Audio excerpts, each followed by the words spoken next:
Hello दोस्तों, नमस्कार। मैं विक्रम कुमार और आप देख रहे हैं जय भीम लाइव। दोस्तों, एक बार फिर से मैं आप सभी दर्शकों का हार्दिक स्वागत करता हूं। दोस्तों, आज की वीडियो बहुत ही खास होने वाली है, बहुत ही इम्पोर्टेंट होने वाली है। दोस्तों, इस वीडियो में हम बहुत सारी खबरें दिखाएंगे जो जमीनी स्तर से जुड़ी हुई है। और दोस्तों, ऐसी खबरें आपको कोई और मीडिया, इलेक्ट्रॉनिक मीडिया यानी नहीं दिखाएगा।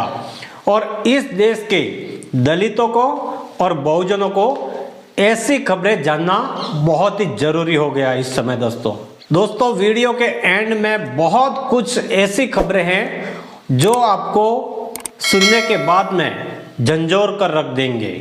तो दोस्तों, इस वीडियो को आप अगर देखना है तो पूरा देखें, तभी जाके आपको समझ आएगा कि हकीकत जमीनी स्तर पर फिलहाल क्या हो रहा है। तो दोस्तों, नेशनल दस्तक के संपादक शंभू कुमार सिंह 2 दिन पहले अपने घर पर गए थे। उन्होंने अपने माता पिता के पैरों को छूकर आशीर्वाद भी लिया। साथ ही साथ शंभू कुमार सिंह को लेकर बसपा सुप्रीमो मायावती जी ने अपनी तरफ से क्या संदेशा भेजा है शंभू कुमार सिंह को, वो भी दोस्तों मैं आपको वीडियो में लास्ट के एंड में बताऊंगा। इसके अलावा दोस्तों, पीएम मोदी जी का एक ताजा फिलहाल का बयान आया है, इस पर हम बात करेंगे, क्योंकि मोदी जी के इस बयान से पूरे देश में एक बवाल खड़ा हो गया है। वहीं पर दोस्तों आपको बता दूं कि गुजरात के सूरत में 22 तारीख को एक गजब का कारनामा हो गया है। दोस्तों, सूरत में एक भाजपा का उम्मीदवार बिना ईवीएम का बटन दबाए ही विजय घोषित कर दिया गया है। दोस्तों, अगर ये जो गुजरात के सूरत में जो हुआ है, ऐसा अगर पूरे देश में होगा तो किसी को वोट डालने की जरूरत नहीं पड़ेगी या किसी को वोट मांगने की भी जरूरत नहीं पड़ेगी। वहां पर दोस्तों क्या हुआ था, हम उस पर भी बात करेंगे। वहीं पर दोस्तों, आजाद समाज पार्टी काशीराम की तरफ से एक बड़ी खबर आ रही है कि आजाद समाज पार्टी काशीराम ने बिहार और झारखंड में अपनी प्रत्याशियों की सूची जारी कर दी है। तो दोस्तों, इन तमाम खबरों पर हम आज खुलकर विस्तार से बात करेंगे। लेकिन दोस्तों, सबसे पहले हम थोड़ी चर्चा कर लेते हैं भाजपा के 400 पार नारे के बारे में। तो दोस्तों, अगर भाजपा वापस से सत्ता हासिल करती है तो हमारे देश में क्या क्या 400 पार होने वाला है। तो दोस्तों, पहले हम इस पर थोड़ी चर्चा कर लेते हैं, फिर दूसरी तमाम खबरों पर हम बात करेंगे। तो दोस्तों, हमारे देश में 2024 का लोकसभा चुनाव फिलहाल जारी है। और दोस्तों, आप सभी लोगों को पता है कि 4 जून 2024 को हमारे देश में बनने वाला है एक नया प्रधानमंत्री। वहीं पर दोस्तों, भारतीय जनता पार्टी के तमाम छोटे मोटे नेताओं ने एक ही रट लगा रखी है कि अब की बार 400 पार, अब की बार फिर से भाजपा सरकार। और दोस्तों, गोदी मीडिया लगातार यही दिखा रहा है जो भाजपा का आईटी सेल है, वहां पर दोस्तों यही खबरें दिखाई जा रही है। लेकिन दोस्तों, हकीकत कुछ और ही है। और दोस्तों, इन भाजपा वालों के नारे का उद्देश्य भी कोई और है जो आम इंसान को जल्दी से समझ में नहीं आता है। वहीं पर दोस्तों, जो बहुजनों के बुद्धिमान लोगों का कहना है कि अगर भाजपा वापस सत्ता हासिल करती है तो 400 पार वाले नारे पर ही ये लोग काम करेंगे। यानी कि दोस्तों, केंद्र सरकार में बीजेपी वापस आती है तो 400 पार जरूर होगा। लेकिन दोस्तों, यहाँ पर आपको समझना यह होगा कि 400 पार क्या क्या होगा। तो दोस्तों, 400 पार क्या होगा?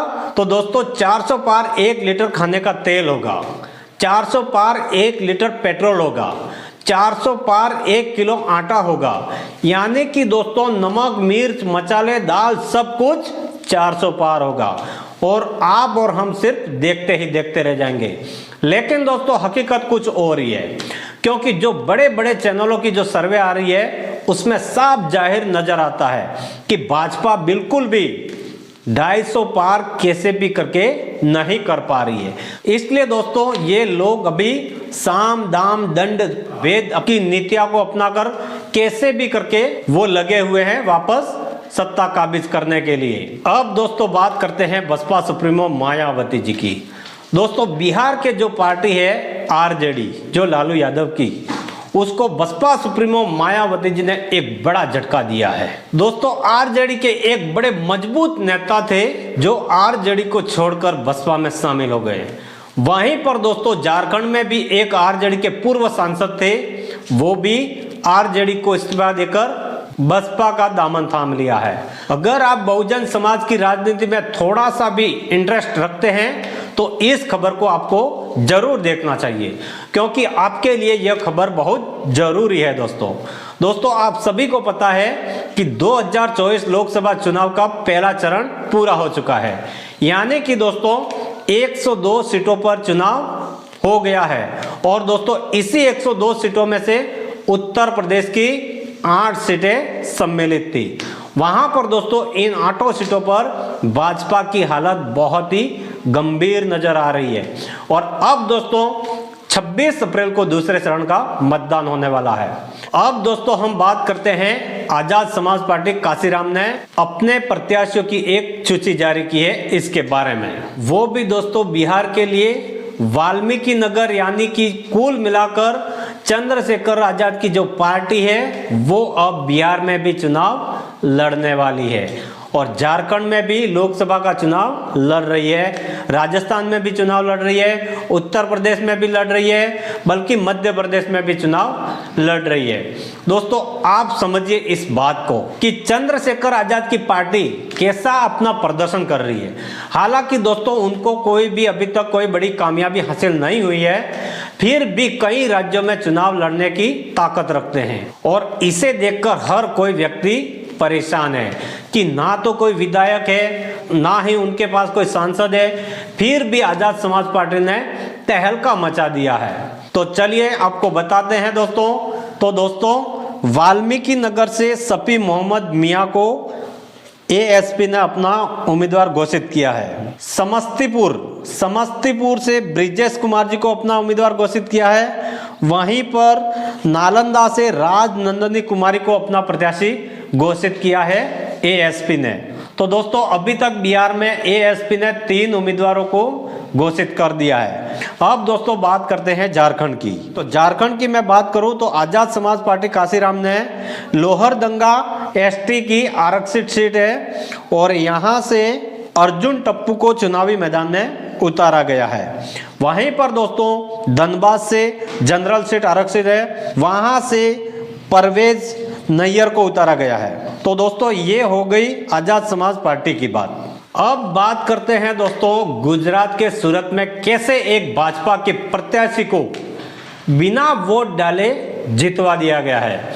दोस्तों यह खबर आप सभी लोगों को झंझोर कर रख देगी, और आप सभी लोगों को यह खबर जानना बहुत ही जरूरी हो गया है। आप सभी को मालूम है कि हमारे देश में फिलहाल वोटिंग हो रही है, लोकसभा का चुनाव, लेकिन दोस्तों यहाँ पर हैरान करने वाली खबर सामने आ रही है। तो दोस्तों खबर यह है कि सूरत के लोगों को यह सब नसीब ही नहीं हुआ कि वो ईवीएम का बटन दबा पाए। अगर आप सोचिए सूरत जैसा पूरे देश में हो जाए तो क्या होगा।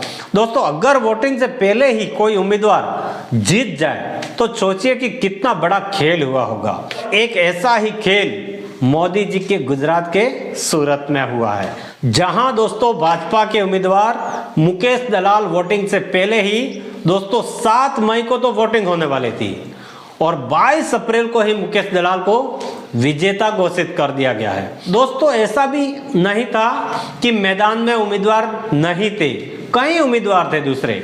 वहां पर कांग्रेस भी लड़ रही थी, आम आदमी पार्टी भी लड़ रही थी, बहुजन समाज पार्टी भी लड़ रही थी, ऐसे तमाम दूसरे 8 उम्मीदवार थे। लेकिन जितने भी उम्मीदवार थे एक एक करके सबने सरेंडर कर दिया, या फिर दोस्तों सरेंडर करवाया गया। दोस्तों 2024 के इस सबसे बड़े खेल में बहुत सारा रहस्य छिपा हुआ है, और ये सारे के सारे खेल दोस्तों सूरत में ही होते हैं। ऐसा क्यों? दोस्तों कुछ खास पॉइंट मैं आपको बताऊंगा। दोस्तों जून 2022 में जब महाराष्ट्र की सरकार, उद्धव ठाकरे की चुनी हुई सरकार महाराष्ट्र में गिराई जा रही थी, और तब जब एकनाथ शिंदे तमाम बागियों को लेकर, शिवसेना को तोड़ने को लेकर जब एक बस में छिपकर भागे थे मुंबई से, तो वह खुद भी सूरत ही पहुंचे थे और सूरत के इसी होटल में रुके थे जो यहीं पर सारी साजिश रची गई थी और यहीं से एक बड़ा ऑपरेशन शुरू हुआ था और जस्ट बाद में उद्धव ठाकरे की सरकार गिर गई थी। ये है सूरत की अहमियत। वैसे तो दोस्तों घटना तो बहुत हो गई है यहाँ पर, लेकिन एक और बड़ी घटना आपको मैं बता देता हूँ कि जब मार्च 2023 में राहुल गांधी जी बहुत ही अडानी का रट लगा रहे थे और मोदी जी को अडानी के भ्रष्टाचार में लपेटते जा रहे थे और कहीं ना कहीं मोदी जी इस बात को लेकर खामोश थे, उनके होंठ बंद हो गए थे।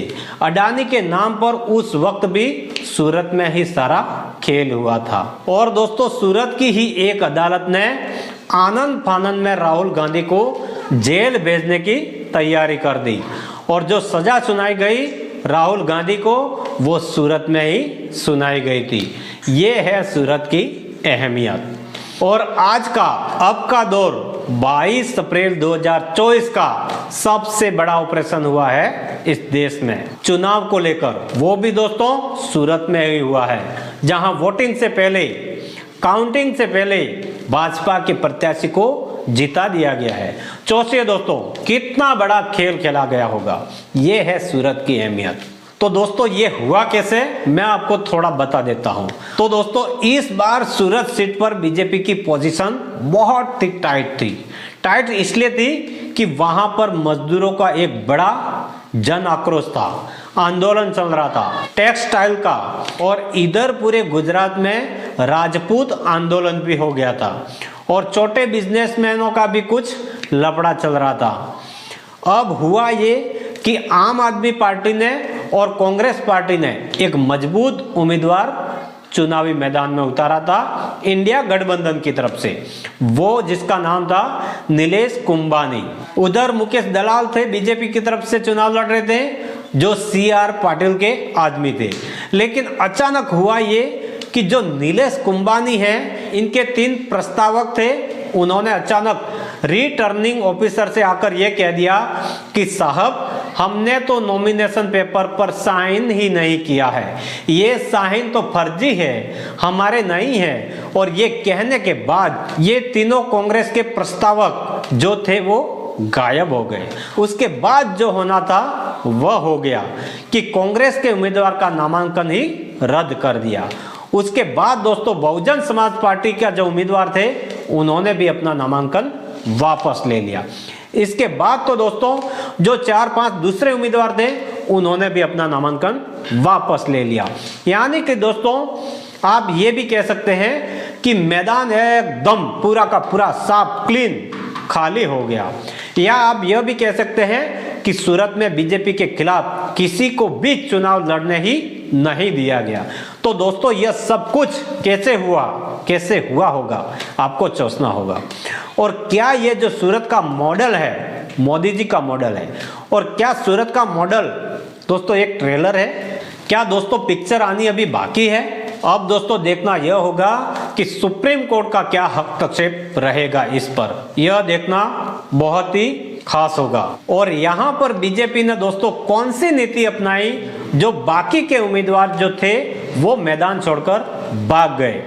दोस्तों यहाँ बड़ा सवाल खड़ा होता है कि जो दूसरे उम्मीदवार थे वो कैसे भाग गए। या तो उनको कोई ऐसी खुशी मिल गई तो वो सब कुछ भूल भुलाकर वो भाग गए, या फिर उनको कोई इतना प्रेशर दिया गया कि वो डर के मारे भाग गए। यह बड़ा सवाल खड़ा होता है दोस्तों। अब दोस्तों प्रधानमंत्री को लेकर एक बयान आया है, उस पर हम थोड़ी बात कर लेते हैं कि मोदी जी ने हिंदू मुस्लिम करना भी शुरू कर दिया है। उन्होंने राजस्थान में जाकर एक ऐसा बयान दिया है मुसलमानों को लेकर। दोस्तों मोदी जी ने मुसलमानों को घुसपैठिया तक कह दिया है और कहा कि ये बच्चे ज्यादा पैदा करते हैं। तो दोस्तों क्या एक प्रधानमंत्री को इस तरह का बयान देना शोभा देता है?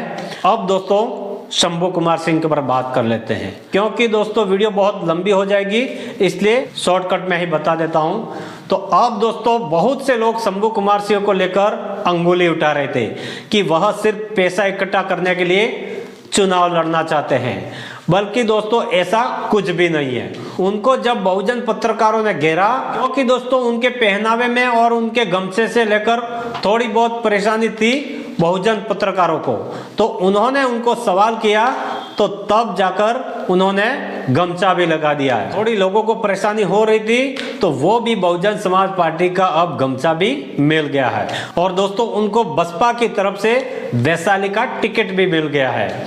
और 30 तारीख को शंभू कुमार सिंह जी नामांकन करने वाले हैं। तो दोस्तों यही मायावती जी का संदेशा था शंभू कुमार सिंह जी के लिए कि आप दिखाइए कि हम बसपा की तरफ से प्रत्याशी है बिहार की वैशाली लोकसभा सीट से।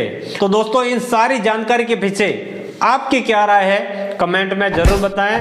वीडियो अच्छी लगी हो तो वीडियो को लाइक करें, अपने परिवार दोस्तों में आगे शेयर करें, चैनल को सब्सक्राइब करें। मिलते हैं नए वीडियो के साथ में, तब तक के लिए जय भीम, जय भारत, जय संविधान।